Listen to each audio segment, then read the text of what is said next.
So I was probably in late elementary school, maybe fourth or fifth grade. And, as Stetson is starting to walk a little bit, he took his first steps this past week.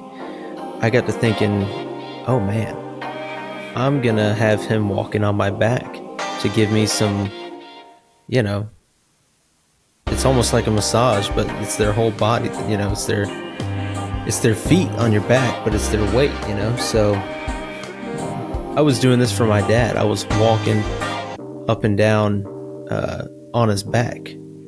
And so, his back was popping and I was, just marching back and forth as you do, when you're a child walking on your dad's back. And I don't know what happened really, but my foot slipped, and my foot goes down past the cushion, between the cushion of the couch, and you've got obviously the frame of the couch is made of, I'm guessing, wood or something like that. And it actually, my ankle goes down in between the frame of the couch, like where the two pieces come together. So these two pieces of wood are supposed to be sitting flush, and I have dropped my foot down in there to where the ball of my ankle is now sitting between those two pieces of wood being pinched pretty hard. And so for a second there, I'm like, hey, my foot's stuck. I'm trying to pull my foot out. It's like my foot is in a bear trap. I kid you not. I can't get it out. And with every passing second, my mind just starts to race, I'm like, oh my gosh, I'm going to be stuck in here. I'm going to lose my leg, maybe my life. Like this is starting to hurt really, really bad. And so I'm like, somebody help me. And, my dad, he's kind of laughing a little bit because it's a pretty trivial thing, but to me it hurt a lot. And I get so worked up that I just kind of scream at the top of my lungs, somebody just take the freaking couch apart. And I was on the verge of tears when I said it. And that made my dad laugh a lot, honestly, when I said that. But he reached down, he pulled the two pieces apart. I got my foot out of it, and, we had a good laugh about it. And by a good laugh, I mean him and my brother were laughing pretty hard, and I was kind of chuckling for a little bit there. Looking back, it's really funny, but at the time, I didn't probably think it was the funniest. But yeah, that's the story from my childhood, and I don't really want to replicate that with Stetson, but I would certainly love it if he did walk on my back, because I think that would be cheaper than going to a masseuse. You know what I mean? Yeah, or a chiropractor, depending on how many cracks you would like. Right. Could you remind me, I don't know if you mentioned it, what age were you? I was probably 10 or 11, maybe. Okay. So you, how heavy is a 10-year-old? This is my question. Well, that's the thing. So if you take into account, let's say the cushion is maybe 10 to 12 inches, and then I'm standing on top of my dad's body on top of that. And so, right. Then maybe that doubles it. So I've got a solid 2 feet of drop, where I'm expecting my foot to hit, kind of the side of his body. It slips and your foot drops down 2 foot with some serious force. And like I said, I was marching around, I'm trying to do some damage on his back. And that foot goes down and it sticks in there and you can't get it out. So I was pretty scared, man. I really thought it was all over for a second there. Well, I'm just thinking a 10, 11-year-old has to be, I'm not good with weight, but I'm going to guess over 80 pounds, right? What do you think? Oh, yeah. I mean, I was going to say like 100 something, maybe like close to Okay. 100. So you're 100-pound kid just stomping on your father's back. How are his ribs not broken? Well, if you go too far to the side, he would kind of grunt, kind of groan and be like, get back in the middle. You got to kind of stay along the spinal Yeah. system there. But I mean, even whenever I go home for Christmas and Thanksgiving, I mean, we'll still kind of walk on each other's backs. So it's course. a thing that we've carried out past that time. So it's not really unusual in my family to do that. Yeah. I understand that. I can respect a good back walking. And I don't really even know where it came. I mean, I don't know what cultures do it, but one day he was laying on the couch. He's like, hey, come get up here and walk on my back. And as a kid, you're like, this is awesome. I mean, it's just so unique. I think unique is a good way to describe it. But it was a win-win. It was fun for me. It gave him his chiropractical needs, I guess. Yeah. And so it was kind of I don't know if symbiotic. I think symbiotic's the word. Relationship. Isn't it a beautiful picture of the joy you get from serving your father? And how much more joy do we get out of serving our eternal Father? Precisely. You'll notice, quite frankly, that we talk metaphorically. Almost exclusively. Exclusively. Except now, we're being literal when we say we talk metaphorically. Right. But that's quite the story. It makes you think, whose back am I walking on? Whose spine am I cracking? Yeah. I don't know. I just don't know. I mean, it's certainly convicting to think about. And, something that I get, a time that I particularly get convicted is whenever you tell me what you've been doing the past 7 days. So I'd love to hear that from you. Well, if it's a conviction from the Spirit, I'll share it. But if it's a worldly conviction, then I won't share what I'm doing for the past 7 days, because then I would be causing you to stumble, and that would be sinful on my part. Yeah, definitely not from a worldly standpoint. All right, well then allow me to share what I've been doing. And here's the deal. Tuesday, I missed Tuesday Life Group last week due to the coronavirus 19. And here's what I missed. I heard they partied the whole time. It's almost as if I don't bring the party. I bring the opposite of the party. I bring the deep and intimate study. So I missed out on the party because they said, oh, we were just hanging out. We're playing Secret Hitler, which may or may not be culturally appropriate at this time. Now, if you don't know what Secret Hitler is, then it really sounds like not a good thing to do or to play. But quite frankly, it is. It's a great game. It brings people together.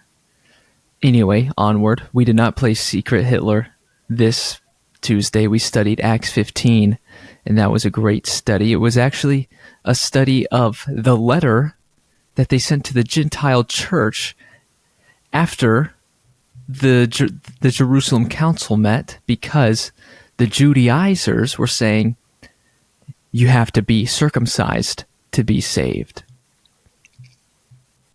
So it was quite a good passage. I would recommend reading it this week if you're not already reading something in the Bible, or if you're wanting to add something to it. Anyway, onward. Wednesday hits, and guess what happens? Angels, demons, in the unseen realm. We're back at it. It was a great great study. Again, if you're in the Gainesville area, this isn't a sponsored ad, but I do believe you learn a little bit more about the unseen world, what angels and demons, the activity. We really studied demon activity this week. Then on Thursday, I go, after work, I go pick up my groceries from the Sam's Club. I also get gas at the Sam's Club. That's neither here nor there. But then I return to my apartment complex. I get a good arm workout in that I posted on Strava. If you haven't joined, once again, you'll want to join us.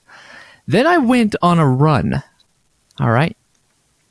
So I'm walking. I go to the Santa Fe not high school, Santa Fe, what is it called? College. Santa Fe College lap track. And I go there to run. But on my journey there, I'm walking up the stair, not the stairs, I'm so sorry, the road. I'm walking up the road, and I have to cross the road at some point, but I have to cross it as a jaywalk because the sidewalk runs out, because Gainesville, quite frankly, they don't really cater to the pedestrian side of humans, which is a real shame. I think we should change that. Anyway, onward. I'm looking to jaywalk across the thing, and I'll look at cars. It's probably smart to to see if there's any cars coming. So I'm looking at the last car before I can go, and I'm looking at it, and the driver and I make contact, and he shares with me with hand gestures that he is an Episcopalian, if you know what I'm saying. He enacted the official mascot of the Episcopalian Church, and that is the bird. And I thought to myself, well, what was that for, pal? I didn't share any public thoughts to him. In fact, I didn't even react to it externally. Internally, I was a bit confused, if I'm being honest, because I thought, oh, I'll just let him pass and I'll cross afterward. But apparently he didn't like that too much. I think he may have wished that I crossed before he went so he could watch my legs go one foot in front of the other. Unfortunately, I couldn't give that to him. So I was not verbally assaulted, but gesturally assaulted. And there's nothing that you did. I just find that, you think he's just riding around just giving people the bird for fun? Or well, there was something... let me share you. There was a lucky lady in the car with him that seemed to be a girlfriend, wife, or fiance. So maybe it was like a little, hey, honey, look how funny I'm about to be. Look how cool I am in my Subaru. I'm going to go give this guy the bird and see what he does. Or I don't know. That's certainly possible, because a lot of times when you're with a woman or even a man, and you're trying to impress them and have them say, oh, look at him, he's funny, he just does these crazy things, you never know what he's going to do next, and he gives you the bird. I was thinking maybe she was in the passenger seat and she saw you like a quarter mile up the road, and she was like, dang, boy, look at them legs up there, huh? You see what I'm seeing?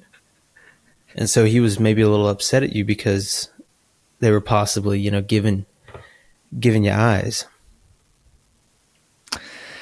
That's quite an option. And quite frankly, that could be the case. She seemed to not share anything with me, at least in the 1 second interaction we had with one another.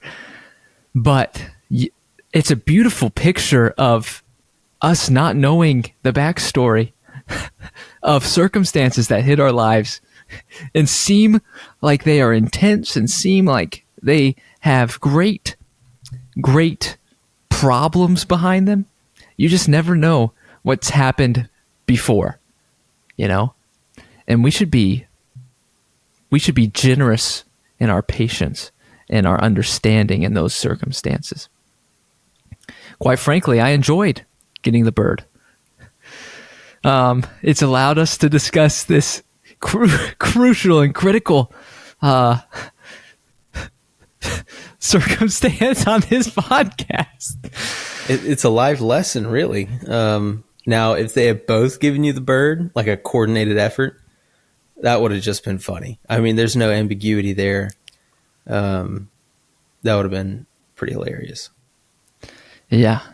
I mean, I hope to see them once more, but I endeavored on my run after that, and that was that. Now, Friday rolls around, and, you know, they have a category at the church called the Young Adult Ministry. And, you know, I try to get involved in that every now and then, you know, interact with some younger adults. I've been told that I don't spend enough time with them. Perhaps it's because they all give me the bird. I don't just getting the bird. But anyway, we go to this party at Jeremy Large's house. I won't give his address, but just know it's a house. Can you give like 3 of the letters? Yeah. I'll give you 4. Lane. Lane. That's in his address. He just gets bombarded. People just knocking on his door at 1 a.m. So we go there, and it's a great time. Here's the deal. They have s'mores. And here's the second deal. I love s'mores. So I'm just shoveling s'mores into my mouth. Give me some marshmallows so I can roast them. Give me the chocolates and grahams so I can put it all together and right in the mouth. I had about 8, and then I kept saying I could have 25 more, no problem. You see, it really doesn't faze me. They just go down straight through the gullet and fully digested, and then I have another. Now, was I made fun of and made, was it a light shone upon my gluttony that night? Yeah, absolutely. I had an interaction with a fellow young adulterer. Now, let's be clear. I did not say a fellow young adulterer. I said a fellow young adulter, as in young adult. Anyway, I was saying I make waffles once a week, all right? Which is a true statement. And then I was met with, no way. No, you don't. Almost as if that was sinful to make waffles once a week. And I thought to myself, oh, I haven't thought that much about my sin. But often, I've become closer to the Lord over my waffle eating. So I thought that was interesting. I was pretty much the whole night I was being put to shame for my eating habits. So don't put me around young adulterers and bring s'mores to the party. I will say if there's ever a fire in your presence, the first thing I think about is, man, I just know s'mores is running through Bo's mind right now, because you are. I mean, you are notorious for you are a s'more machine. It's like notorious is a negative connotation. I would like to think I could go popular. I don't think there's negativity in loving s'mores. I'll say this: you are known for your love of s'mores. How about that? 2 marshmallows at a time. While you're eating the s'mores that you've made, you're already loading up and roasting more. Like, it's a system that you've worked out, and it's really pretty beautiful to see it in action. But I've really never seen anyone have a love of s'mores quite like you do. I'm just confused as to how one could not enjoy a s'more. You know, you got a marshmallow, you got some chocolate, and you got a cracker. I mean, what part of that is not enjoyable? Oh, they're great. Don't know. I think they're a little bit messy for me. You're talking. Yeah, onward. Sorry.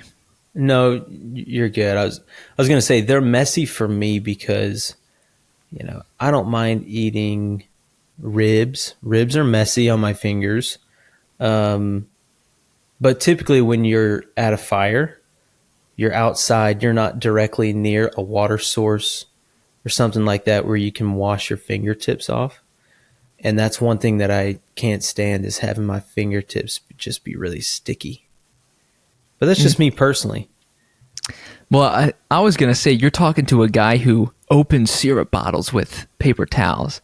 That's true. That's a great point. I don't touch the melted marshmallow with my fingers. You see, you have to get the graham cracker and the chocolate on half the graham cracker and all the chocolate on one hand. Then you have to grab the other graham cracker. You have to place your s'more stick on the one hand that has the chocolate and graham cracker, and then you have to place the lone cracker on top of that and then slide it out. All right? Then you can hold it with just 2 fingers. You can lick with your tongue the droopiness, so you're not touching your fingers. And then you bite down, and it is a moment of victory. And then you repeat that about 27 more times that night, and you get to go. Sorry, I get real passionate about s'mores because they're so good, and I'm taking up all the time. And quite frankly, I'm not even close to finished with the week. I'm just kidding. I only have 2 more main points, or maybe 3. Anyway, so Saturday we have our game, upward game, last game of the season. All right, I won't spend too much time on that. You know how passionate and how much love I have for the upward. But we go and play pickleball right after that, and guess who we see? We see Tom Lane, the author of what, if you remember? The dang blood of Quetzalcoatl. Yes, Sacred Mushroom Rituals, uncovering the blood of Quetzalcoatl. Unfortunately, we didn't play with Tom Lane, but boy, oh boy, do I love me some Tom Lane. I sure hope he finds this podcast one day. So that was a great time to play some pickleball. And then I made some chickpea cookie dough type item. It's edible. You don't bake it. It's just like the chickpea cookie dough. Very simple. That was good. Not fantastic, but it was worth the make. I had some leftover garbanzo beans.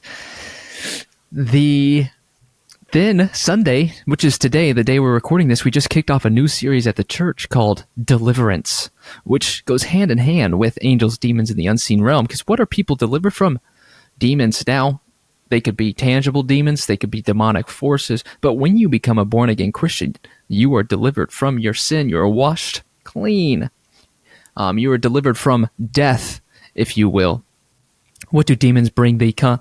And demons work for the devil. The devil comes to steal, kill, and destroy. So it's a great study in Exodus. We studied about Moses. We just got to his birth and down the river, but I don't want to give any spoilers for what happens next, of course. So that's my week. It was long-winded because we got real on a tangent there about s'mores. But I'd say s'mores are a gift from God. It's just a matter of, do I make them an idol in my life? Not yet. I was about to say, what do you think is the answer to that in your life? Not yet. Not yet. Now, if I lose control and make it an idol and say, I need to prioritize s'mores over blank. I need to prioritize me having a s'more over interacting with this person that I don't know to learn more about them. Then it becomes an idol. But that hasn't happened yet. I have s'mores in my free time, you know. You wake up, it's like 6:30. You're like, quiet time, or you look over the pantry, there's just a bag of extra large Jiffy s'mores. You're like, oh gosh. Oh, that has not happened yet, but I could use some prayer, because that's always going to be a battle. That's amazing. That's so good. But tell me about your week. I Sorry. was no, you're good. We need to really try to get Tom Lane on here. Like legitimately, I Oh, think that would be, if you see him again, like please ask him. I don't know how old he is, if he knows how to run a computer, but we can help him and assist him because I really, really want to interview him so badly.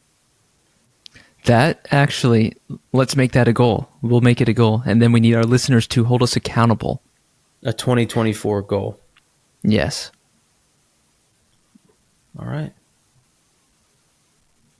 So it is. Well, my week was, from a work perspective, was a little different than most weeks. On Tuesday, I found out the project that I'm on, I will be transitioning to a different project. And so I kind of made that transition on Thursday, and I was working out at SRQ at the airport on Thursday and Friday. And so that was a tough transition because, you know, you work with a group of guys for a year and a half, and you kind of build those relationships, and then it's on to the next one. So it's unfortunate, but there's a couple guys from my previous job that are on this new one, and so there's a little bit of continuity there, if you will. As far as our walking in the mornings, Tuesday and Thursday, Todd and Jacob, we all made it both days this week, which is a huge accomplishment because while we were walking, I know once or twice they mentioned, man, I was really tired when I woke up, and I thought about texting in the group and saying that one of my kids didn't sleep well, and saying that, like, just talking about lying. And I was like, oh my goodness, man, I would never think about lying like that. But in that moment, I caught myself thinking maybe I was better than them for saying that. And so I was feeling a little bit convicted because truthfully, Stetson sleeps awesome. And if I were to lie and say that he didn't sleep great, then not only would I feel bad, but I would feel bad for him because now people are going to think that he's not a great sleeper, when in truth, he sleeps about 11 and a half hours every night. So that's a praise. But we had some awesome conversations while we were walking. They're both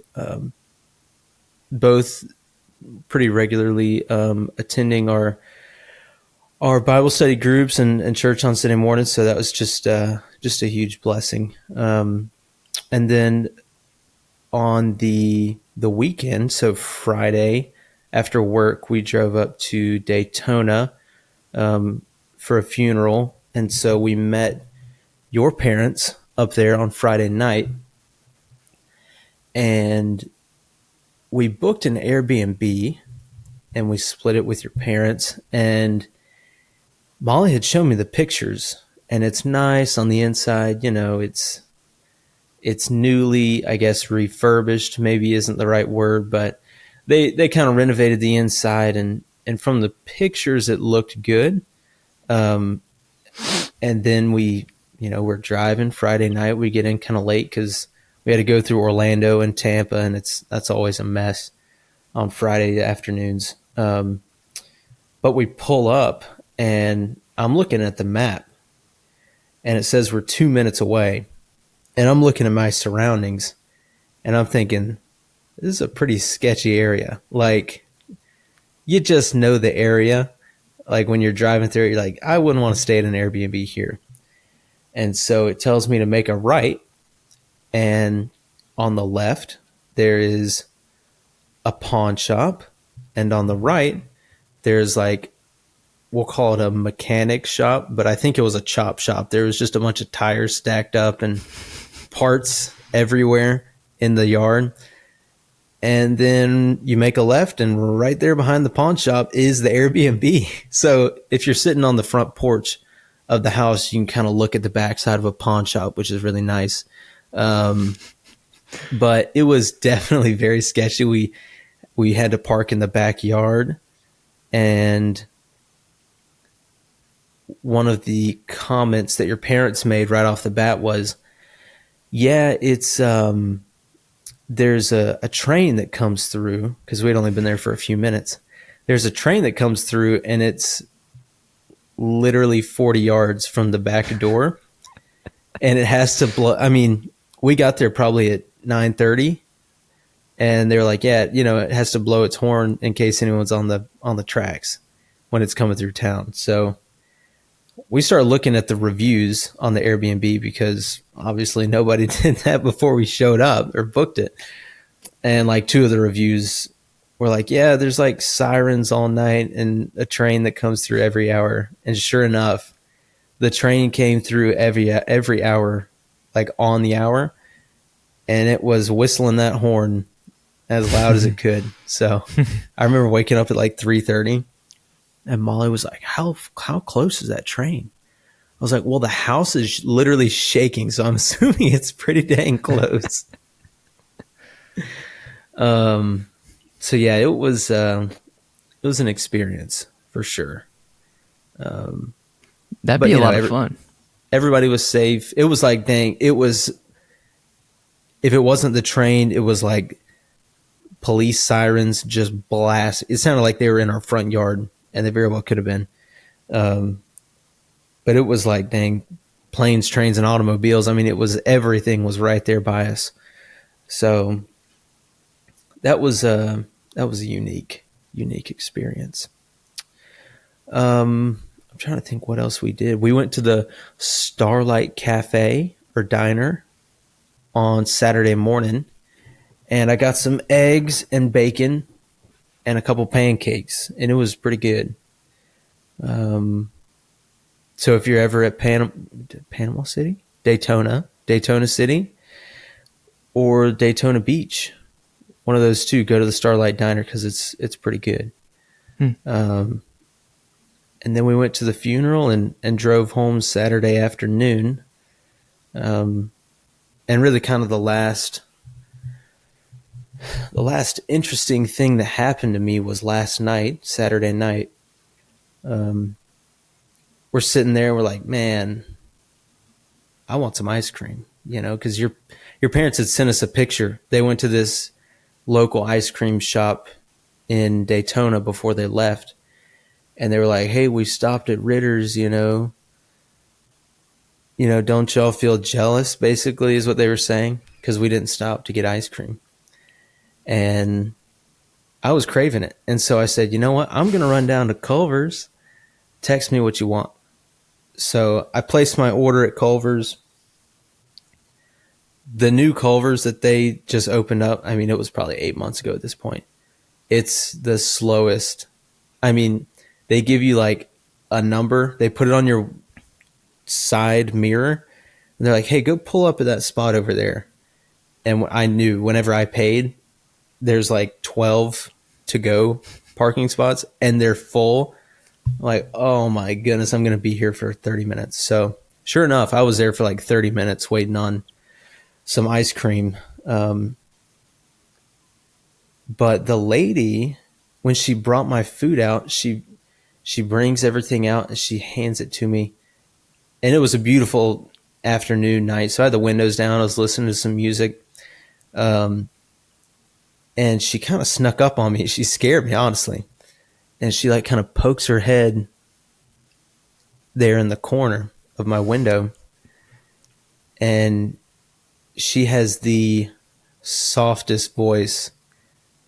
I didn't know really what she was trying to do. She was like, hey there, Brett. Because like they had my name for the order. And they were like, hey, Brett, here's your food, sir. Thank you. Have such a good night. I was like, is she doing ASMR while she's passing did I pay? I had to check my receipt. I was like, did I pay extra for this? Because I don't know what she's doing. But she like almost leaned in my window. I was like, I need you to take a step back and raise your voice a little bit because you're making me uncomfortable. But it was just the weirdest thing. I've never had ASMR at a Culver's before. I'm just trying to get ice cream. And she was like, I'm so sorry for the wait. Here's your food. Have an awesome night. Thank you so much. That's so. I was beautiful. Like, do you want me to tip you? Is that what you're getting at here, lady? I want you to tip me, please. I really need money so bad. I did not tip her. Oh no. Maybe we should do But the it rest was, of this episode in ASMR. I don't know if that's a good idea. I might fall asleep. But man, it was so odd. I've really never experienced anything like that. So, but maybe there's an untapped business there. We could start a restaurant where it's just super quiet. We won't let anybody talk, and the waiters will just do everything in ASMR. Like they'll bring out your drink and like tap their fingernails on the drink. Listen to this. And they just do that right next to your ear. You'll probably make a lot of money. For you? Would you like some more water? Oh, you want the bacon wrapped meatloaf with the mashed potatoes and an extra large side of gravy. Just like the most unheart healthy. Can I have 25 s'mores, please? Oh, that's good. That's good. Let me. I'll tell you this. Culver's, I've never been where I've waited to receive my food and gotten it in less than 12 minutes. And when we were eating the food and, taking part in the ice cream, it's yummy. It's good stuff. But it is not quick by any means. No matter if it's drive-thru, curbside, walk in, dine in. I mean, you could hold up. You could run a marathon. You rob the place. It still takes 20 minutes to get your food. Correct. To even open the cash register. I don't know the password to this thing. That's not a knock on Culver's. If you work at a Culver's, that's not a knock on you. But if you manage a Culver's and own the franchise, it is a knock on you. Most quite frankly. Well, what kind of sports have you been seeing? It sounds like you've had quite the week with a lot of change, changed of jobs, just out of the blue, kind of. But sports, tell me. Well, yeah, a lot of change, but some things never change, and one of those things is Florida basketball, just blowing leads and losing games that they shouldn't. We were playing Texas A&M yesterday. I think we were up by 12 just before halftime. We ended up losing by 1 point, and I think the thing that really frustrated me the most was there was a guy on Texas A&M's team, and he gets arrested on Friday for evading arrest, like ran from the cops. They arrest him Friday night late. He posts somehow $8,000 bail, which it came straight out of Texas A&M's NIL collective. Saturday, he's on the court. He ends up dropping like 30 points on us.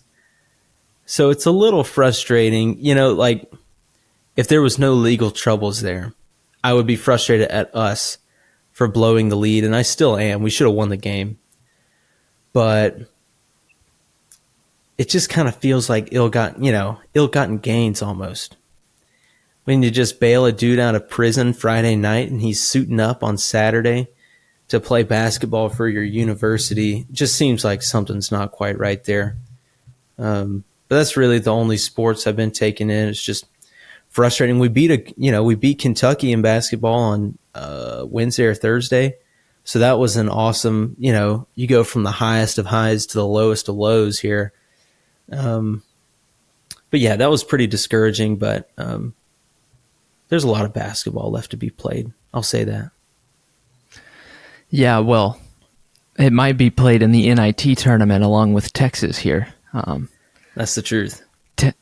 I'll say Texas, they beat the number 9 team in the country and then the number 11 team in the country, and then they lost to the number 20 team in the country and lost to the number 4 team in the country, then beat the number 25 team in the country. So they're going up and down, and they're still unranked. And I think if they lose 3 more games or something, they're not making the tournament. So they really got to get their act together, I think. But anyway, Florida and Texas seem to have a similar story this season, unfortunately. It'll be interesting yeah. next year because I'm sure I'm not sure, but I feel like we'll probably play each other next year. So No, I'm certain Florida and Texas will play one another. you think so? I know so. It's a fact. Pretty confident. You heard it here first. Well, speaking on college basketball, did you see that New Mexico State University's player punched a guy in the face during the game? I did see that. And you know what team they punched? Who they were playing? Liberty, right? The Liberty Flames. God's University. That's a joke.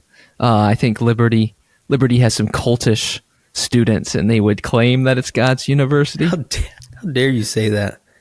Sorry. But it was quite funny. I mean, it wasn't.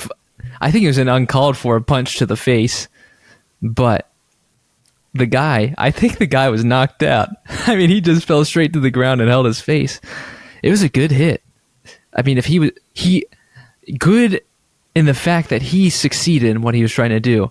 I mean, the guy literally right to the schnoz and to the face, and the Liberty guy just cocked his head back and fell to the floor. And so this guy, Carpenter, Robert Carpenter, some may call him. I like to call him Bob the Carpenter. Mm-hmm. Bob the Carpenter, he was suspended indefinitely after he punched Liberty forward Shiloh Robinson in the face.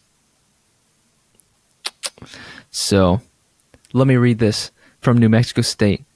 His actions do not align with the standards we uphold at New Mexico State, and we believe it is important to ensure that any actions contrary to our principles will not be tolerated, the school said in a statement.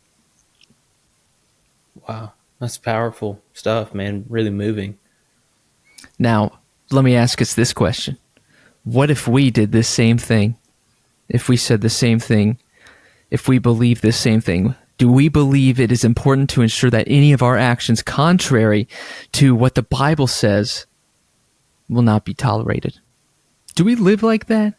Do we live like any of our actions that are contrary to what the Bible says? Do we sift them out? Do we suspend them indefinitely? It's a great question. It's a great question. I know there's a lot of, there's a lot of folks, and they actually, our preacher touched on it this morning, that there's different sins in everybody's life that we hold on to, you know what I mean? That we just refuse to let it go. So it's a great point. Yeah, and that's the thing. We kind of touched on that as well this Sunday about deliverance. What does it take to be delivered from something? You have to recognize what you have to be delivered from. And then you have to surrender that thing and recognize that thing you are acting as a master. So my mind, one of the examples my mind goes to for me could be my telephone. Is my telephone mastering being an idol for me? Is my time on Instagram checking and looking at photographs of my friends, my coworkers, and celebrating that? Is that time, that's good. It's good to celebrate what your friends are doing, but is that time taking away from my surrender to God?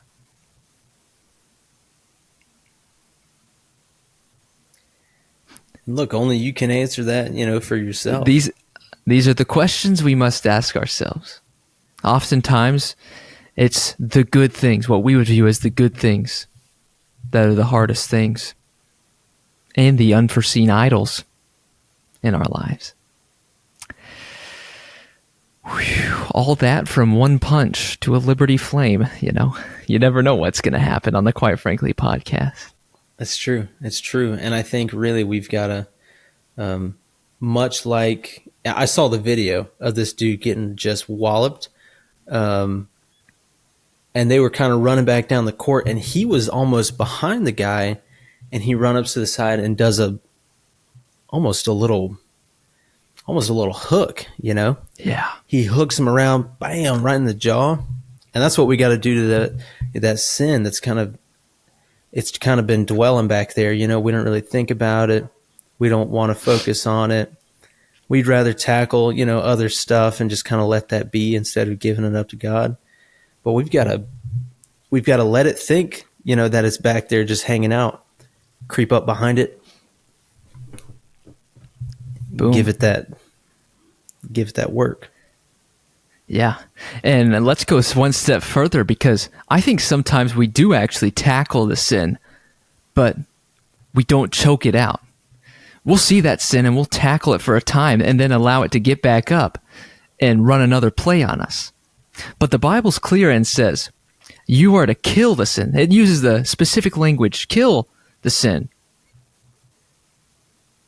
I think it's easy. It's the easy way out to tackle it. It's the easy way out to knock it down. But are we going to cut it off? Are we going to cut off its head? Now, I will say, if this fella from New Mexico got on the ground with that Liberty man and started grappling him and choked him out, that would have been insane. I think he would need more than an $8,000 bail. Oh, Texas A&M would pick him up in the portal the next day, bro. Oh, but yeah, man. that's a good word. All right.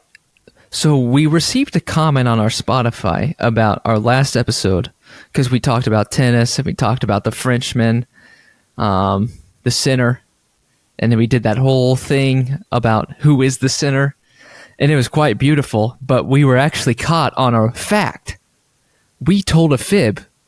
We said sinner was the Frenchman. Now, this didn't really contradict the point that we were making, but it did contradict the fact that we said sinner was French. In fact, this Yannick sinner is Italian. The comment specifically said, I think sinner is Italian. So, we're sorry, Yannick sinner. Oh yeah, our subscriber, Josiah Wilson Poole. Hey, this man's putting in the research. That's right. And we need it. Quite frankly, we need Josiah Wilson Poole as our head of research. The old HOR, as they say. Oh, I love that. We actually, and this is a total tangent, but we were discussing the trial of Jesus when he's like before, Caiaphas and everybody like that.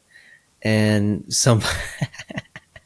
somebody was talking about Pilate and mentioned that he was, they said he was Italian but they were like, oh no, I mean Roman, but it was just so funny. Everyone in there was just doing this. My Somali. It killed me. Oh, but yeah, thanks, Josiah. I appreciate that, man. We really need a HOR from time to time, head of resource and research and whatnot, but you can always count on them for that. That's right. That's right. Well, I was in a conversation today, and I was talking to someone who is on a pre-veterinarian track, and I was asking them, what are 3 things that fascinate you about veterinarian type stuff? Like, why would you want to be a veterinarian? What got you into it? The questions to establish the baseline. And so we started talking, and one of the ones, there were 3, one of them was puppies. They like puppies. The second one was they like animal surgery. The third one, they like science, cells specifically. And we got to talking, and they asked me, do I like dogs? To which I responded, would I own a dog? Not if it's allergenic. I need the hypoallergenic dog. But at this stage of my life, I was saying at this stage of my life, no, I would not own a dog. It costs too much money. I got to take Benadryl every day, multiple times a day. It's just the Lord didn't create me to own a dog at this point in my life. That's just not where I am. That's no disrespect against dog owners. I think it's quite beautiful to raise a dog if that's what you desire to do, and do it for the glory of the Lord, and don't make it an idol. Oh, here I go again. I'm going to stop. But then the question was raised, since you hate animals, you hate dogs. That was the judgment passed upon me for saying I would not own a dog at this point in my life.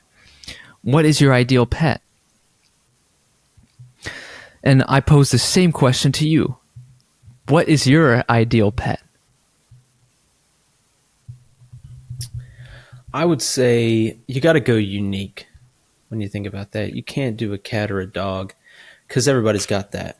Not a bird, because birds are gross, especially talking birds are really creepy. Grandma! Right.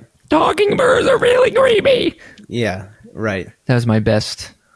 What is it? Parrot. What are parrot? Yeah, they're weird. Parrot.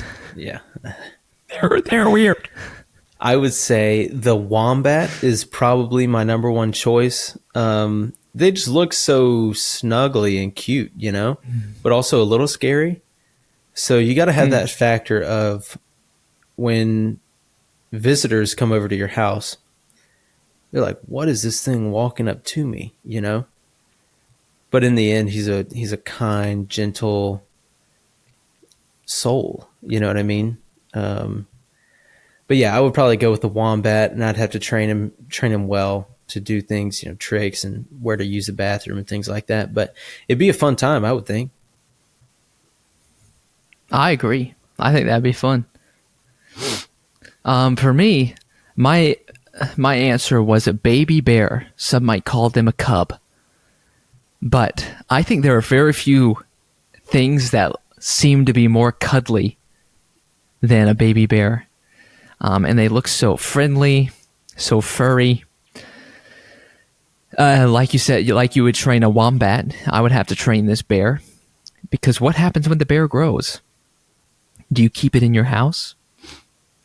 I would love to have a pet. I mean, just a massive... Can you imagine? Someone rings the doorbell. Say the Jehovah's Witnesses or the people who sell solar are knocking on the door, and I'm walking up to the door with me and my pet bear that's taller than me. I mean, tell me that wouldn't be incredible. Now, this bear would be trained, of course. Now, there's a lot of researchers and perhaps veterinarians that say it's impossible to have a pet bear because they will kill you. But whenever you throw a task like that as impossible, I just have to disagree. And I have a desire to disprove that theory. So baby bear is what I'm sticking with. I feel like I've seen some documentaries and some people that have raised bears from birth, really. Like they have taken the place of the mama bear, so to speak. And the bear really does love them. But I don't think you can ever really get rid of that natural instinct to attack. You know what I mean? Well, that's what my discussion revolved around. Is I think you'd have to raise multiple generations in a controlled environment. In my home, you'd have to raise multiple generations. And first generation, obviously, you have to put in some protective barriers, but you get to that fourth generation of calm and nurturing and loving bears. I mean, that fourth generation, it's going to be pretty special out there. A great grand bear. That'd be so good. That's right. So I personally, I'm excited to begin this journey. That's good stuff, man. Well, have you been watching any reality TV? Hardly any, but a little. After your discussion in weeks past about Vanderpump Rules and how it's this great show, I fell into that cave. I watched the last season to see what all the drama was about because, quite frankly, Winter House intrigued my interest about what Tom Schwartz and Tom Sandoval was doing. So I watched season 10. Now season 11 started this past Thursday, and I watched that one episode. First episode. Was I paying fully attention? Not quite, but I do know that Tom Sandoval is kind of off the grid, and Raquel is off the grid as well. Now, sorry if I spoiled anything, but again, these things have happened months ago, and they're just being aired for the first time. That's about what I got from that episode, but you could tell me if I'm wrong. No, I couldn't tell you because I haven't watched it. But I don't think you spoiled anything for me. I'll do my homework tonight. I'll watch it tonight. But yeah, I'm looking forward to it. I think it's going to be good, but I think you certainly expect Tom and Raquel to be on an island of sorts, especially after how messy the reunion was. But we'll see. I mean, shows like that, the reunion is always, I won't say always kind of the climax, but sometimes they resolve stuff and sometimes they're more mad than they were beforehand. But it always seems to have kind of settled down by the next season. So we'll see how it progresses. Yeah, it'll be interesting. I didn't watch the reunion. I just watched the season. I'm sorry. You didn't watch that was like the reunion was the big thing because there's the restraining order. They had to have some people leave the set when other people came on because of different restraining orders and things like that. So it gets pretty hairy. You need to watch it, dude. I missed all of that. I didn't know that was happening. That. Again, I didn't order my pizza. I needed that excitement to really get me into the mood for the reunion. You got to do it. You got to do it. Yes, yes. Well, once again, we just released our freshest subscriber-only episode, and it's a vlog, another vlog style type through the creek of Turkeys, Turkey Creek Golf Course. We went with our subscriber Josiah Poole, and we had a blast. And quite frankly, we would love it if you subscribed. It's only $2.99 a month. Brett, name 4 things that you can buy for $3 real quick. You could buy several gumballs from a gumball machine. You could probably buy some silly bands as, you know, your the little bracelets that are silly bands. I'm sure you could get some hair ties on Amazon for less than $3. And I don't know, maybe like Texas basketball tickets or something like that. Yeah. Sorry, had to slide that one in there. That's pretty good. That's pretty good. All of this to say, out of those 4 things, the 5th thing, the subscriber-only content, is going to be the best deal, best investment, best bang for your buck, as they say. So I would highly recommend you just go on over to flowbo.com, FLEAUBO.com, to secure your subscription. Now, we're lovers of music. Tell me, what song has been rivaling, I don't even know if rivaling is the right word, your bones this week? I'll tell you what's been rivaling my bones, and it's kind of in honor of the Starlight Cafe or the Starlight Diner. I don't remember what it was. It was, the building was like a big Airstream bus is what it looked like, but the song is Starlight is the name of the song. And it's by Slash and Miles Kennedy. And, you know, Slash is obviously the famous guitarist for Guns N' Roses, but it's a good song, man. It's rock and roll. It's got a great guitar solo. I've been listening to a lot of upbeat rock and roll lately, so that's this one kind of fits right into it. So how about you? That's good. My song of the week is Benediction by Charity Gale and Caden Slay. And I'll define benediction real quick. It's a blessing, an invocation of divine blessing. I would highly recommend. I think it's motivating and encouraging to go out and be like the Lord. But great song. That's a good word. I feel like Charity Gill is really running this. She's running away with this playlist as of late. She has a special place on the Satwa. Yeah, and I don't really want to, I don't want to put down Lauren Daigle, but I think Lauren Daigle wants to be Charity Gale when she grows up. I think that's what's going on there. Lauren Daigle is the more positive. She is, how do I say it? The more produced version of Charity Gale. Not that that's a bad thing. It's just not as much my taste as the raw worship type. Lauren Daigle's music isn't necessarily worship music, is what I'm trying to say. Hers is more introspective reflection. Mm. Okay. I hear you. Those are just that's my opinion. That's not a fact. That's a subjective thought. Well, maybe we need the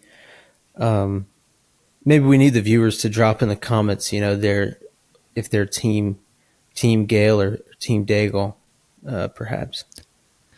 Yeah, and again, I don't want to divide them. I think they're both great warriors for the Lord. I'm just saying their music's different. And I like Charity Gale's music more. I'm not saying I don't like Lauren Daigle. In fact, I spent hours upon hours at the Santa Fe Library doing homework and listening to Lauren Daigle. So don't hear me say I don't like Lauren Daigle, but hear me say that at this point in my life, I am enjoying Charity Gale. That's a very political answer, so I appreciate that. Well, you know me. I want to create unity where unity can be had. What is unity found in? It's found in the advancement of the kingdom. And what are they working to do? Both Charity, Lauren, myself, and you, hopefully, advancing the kingdom. Why would we divide over something so tertiary? No need. Yeah, excellent point. Well, this has been quite the podcast, my friend. Any final thoughts? I don't think so, man. It's going to be a long 7 days before we do this again, but I'm sure we're going to have some interesting things pop up in between that. So, yeah, for sure. And I'm going to go straight back to ASMR because I really like it, and I really love this podcast and seeing you and getting to talk to all of our thousands of viewers, but one subscriber.